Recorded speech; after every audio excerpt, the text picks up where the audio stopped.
नमस्कार, city week news देख रहे हैं आप और मैं हूं आपके साथ साक्षी सोनी। तो चलिए नज़र डालते हैं आज की खास खबरों की ओर।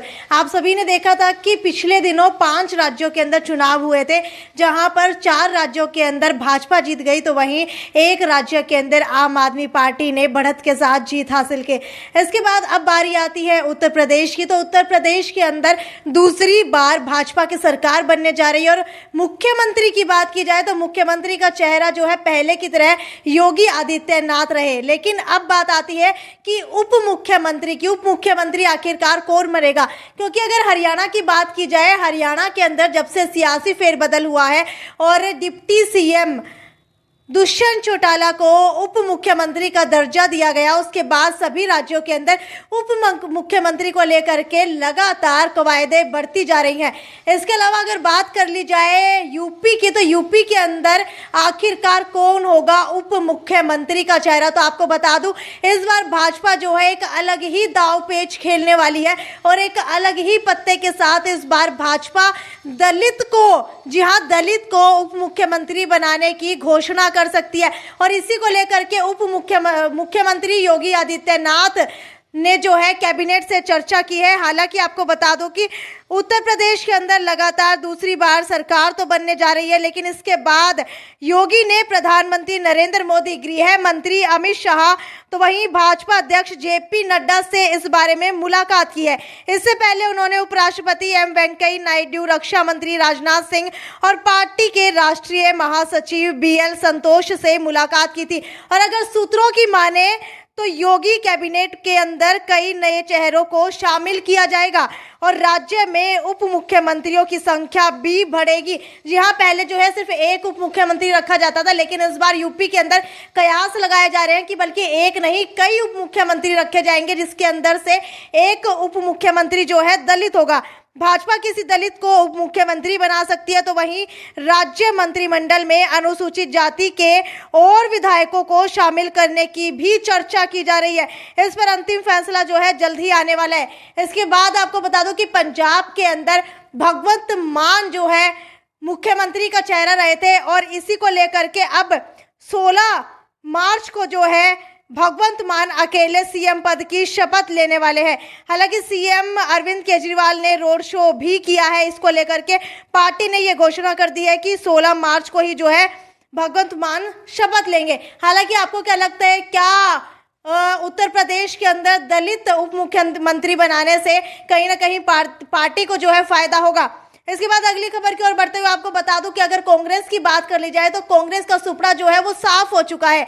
5 राज्यों के अंदर किसी भी राज्य के अंदर कांग्रेस को बढ़त नहीं मिली, जबकि कयास लगाए जा रहे थे कि 2 बार से भाजपा सरकार बनाती हुई आ रही है, तो हो सकता है कि कांग्रेस को इस बार काफी अच्छी सीट्स मिल जाए। लेकिन आपको बता दूं कि कांग्रेस के ऊपर इस बार फिर जनता ने विश्वास नहीं जताया है और इसी को लेकर के एक मीटिंग हुई जो 4 घंटे चली। उसके अंदर सोनिया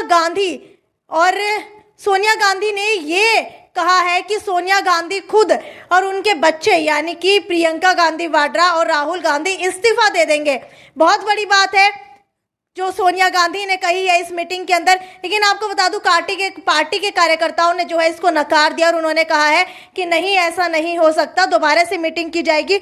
और दोबारा से जो है G23 ने अध्यक्ष के लिए वासनिक का नाम जो है सुझाया है, लेकिन अभी तक सोनिया गांधी किसी भी अध्यक्ष के नाम के ऊपर फैसला नहीं कर पाई है, क्योंकि सोनिया गांधी चाहती हैं कि राहुल गांधी ही अध्यक्ष पद के लिए उचित उम्मीदवार हैं और उन्हें ही अध्यक्ष बनना चाहिए। लेकिन आप लोगों ने देखा कि राहुल गांधी के नेतृत्व के अंदर पार्टी पहले भी सही नहीं चल पाई थी, लेकिन सोनिया गांधी को डर है कि अगर उन्होंने इस पार्टी का अध्यक्ष किसी और को बना दिया तो कहीं ये पार्टी जो इतने सालों से उनकी है वो कहीं और किसी और व्यक्ति की ना हो जाए। इसी वजह से सोनिया गांधी जो है लगातार राहुल गांधी को ही बनाने के ऊपर अड़ी हुई रहती है।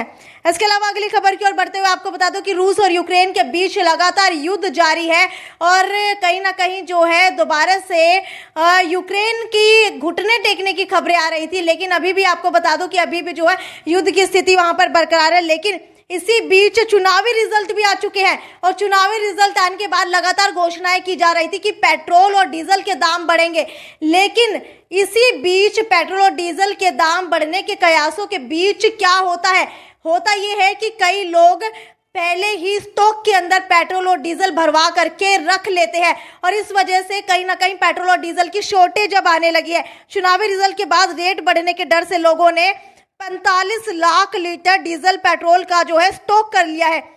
हालांकि आपको बता दूं कि तेल की कीमतें बढ़ने के पीछे आशंका क्यों जताई जा रही है। पहली बात तो यह है कि इंटरनेशनल मार्केट के अंदर $140 प्रति बैरल तक जो है क्रूड के दाम बढ़ गए हैं, जबकि एक क्रूड के दाम बढ़ने से $1 वृद्धि से जो है 55 पैसे महंगा हो जाता है पेट्रोल। इसके अलावा डॉलर के मुकाबले रुपया भी लगातार गिरता जा रहा है और प्रदेश में बिक्री बढ़ने के 3 बड़े कारण ये हैं कि गेहूं कटाई हो रही है, तो वहीं पेट्रोल पंप के अंदर जो है तेल स्टॉक किया जा रहा है, तो वहीं अगर ट्रांसपोर्ट्स की बात की जाए तो बड़े बड़े ट्रांसपोर्टर्स ने डीजल का स्टॉक कर लिया है, जिसकी वजह से लगातार जो है महंगाई बढ़ सकती है। और इसी वजह से सभी लोगों को कहीं ना कहीं ये डर है कि कहीं पेट्रोल डीजल बढ़ गया तो उनका क्या होगा। तो इसी को लेकर के एक बड़ी खबर ये भी है कि भिवानी के अंदर एक पेट्रोल पंप के अंदर काम करने वाले कार्यकर्ता ने पेट्रोल पंप के अंदर डीजल और पेट्रोल स्टॉक करके रख लिया। जब वहां पर जांच की गई तो पता चला कि पेट्रोल पंप के अंदर इतना सारा पेट्रोल और डीजल उपलब्ध था, लेकिन लोगों को नहीं दिया जा रहा था। हालांकि अगली खबर की ओर बढ़ते हुए आपको बता दूं, हिसार की जीजेयू से एक बड़ी खबर है। ऑनलाइन परीक्षाएं कराई गई, लेकिन इसी परीक्षा के दौरान पोर्टल के ऊपर किसी ने पोर्न वीडियो का लिंक डाल दिया। जी हाँ, पोर्न वीडियो का लिंक डाल दिया, जिसके बाद जो है 4 व्यक्तियों के ऊपर, 4 स्टूडेंट्स के ऊपर केस दर्ज कर लिया गया है। हालांकि अश्लील फोटो डालने की भी खबरें जो है जोरों से है। आपको बता दूं कि एग्जाम पोर्टल पर अश्लील शब्द भी लिखे गए हैं, माफ कीजिएगा फोटो नहीं डाली गई है, शब्द लिखे गए हैं। और छात्र ने पोर्न वीडियो शेयर करने के अलावा 3 अन्य आईडी पर भी ये लिंक शेयर किए, जो एक फर्जी आईडी है। पुलिस ने जीजेयू सीएससी डिपार्टमेंट के प्रोफेसर धर्मेंद्र की शिकायत पर अमित कुमार, ईशांत ठाकुर और एक अन्य के खिलाफ आईटी एक्ट के तहत जो है केस दर्ज कर लिया गया है। हालांकि आपको क्या लगता है इस तरीके की हरकत करना कितना सही है और किस वजह से उन जो 4 स्टूडेंट्स उन्होंने इस तरीके की हरकत की होगी। खैर, अगली खबर की ओर बढ़ते हुए आपको बता दूं कि बात की जाए हिसार की, तो हिसार के अंदर कुछ अप्रिय घटना हुई है। और वो अप्रिय घटना क्यों हुई है बता दूं आपको कि एक युवक से अश्लील काम करवाया जा रहा था और उससे जो है अवैध वसूली की जा रही थी। और ये अवैध वसूली और अश्लील काम आप जान करके हैरान रह जाएंगे कि कौन करा रहा था। ये काम करवा रहे थे एक कोच था और 2 स्टेट लेवल के प्लेयर से। इसके अलावा आपको बता दूं कि युवक से अश्लील काम करवाकर उसके साथ मारपीट भी की गई और धमकी देकर 96,000 रुपीज जो है उससे वसूल लिए गए। इसके अलावा 2 नामजद व्यक्तियों के खिलाफ केस दर्ज कर लिया गया है, जिसके अंदर से 2 राज्य स्तरीय खिलाड़ी और एक उनका कोच है। दोनों खिलाड़ी जो है किरोड़ी वासी है, एक सोमेश है और दूसरे का नाम जो है बगला है। और आपको बता दूं कि क्या कहा है उस छात्र ने जिसके साथ अश्लील कार्य करवाया गया था। अश्लील काम करने वालों की जो है एक ऐप बनी हुई है। जी हाँ, एक ऐप बनी हुई है जिसके जरिए जो है अश्लील काम करवाए जाते हैं, बच्चों को ढूंढा जाता है और उसके बाद इस तरीके के वसूली की जाती है, जिसके जरिए जो है नवीन नाम के युवक से संपर्क हुआ था। नवीन के लिगामेंट में खेलते समय चोट लग गई थी और ये इलाज करवा रहा था। ऐसे ही दिक्कत जो है उस जो दूसरा स्टूडेंट है उसके साथ भी आ रही थी।